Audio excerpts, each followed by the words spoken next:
मकर संक्रांतीच्या सगळ्यांना खूप साऱ्या शुभेच्छा। सगळ्यांच्या घरी गडबड गोंधळ चाललेला असेल तसं माझ्याही घरी चाललंय। तर पुरणपोळीचा स्वयंपाक चालू आहे।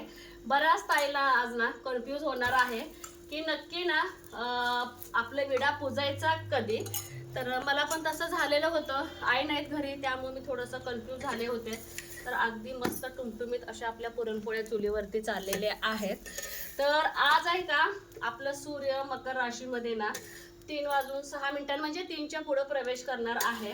त्यामुळे ना आजची जी पूजा आहे मकर संक्रांतीची विडा मांडायची तर ते 3च्या नंतर आहे। म्हटलं चला जसं मी कन्फ्यूज झाले होते तसं तुम्ही होऊ नका आणि सगळ्यांना तिळगुळ घ्या, गोड गोड बोला आणि सगळेच ना 3च्या नंतरच विडा मांडा। तर चला पटापट पुरणपोळ्या करून घेते आणि नैवेद्याचे म्हणजे छोटे छोटे आता पुरणपोळ्या बनवायचे चाललेले आहेत आणि जे घरचे पुरणपोळ्या आहेत ते मी बनवून घेतलेले आहे। तर परत एकदा मकर संक्रांतीच्या खूप साऱ्या शुभेच्छा।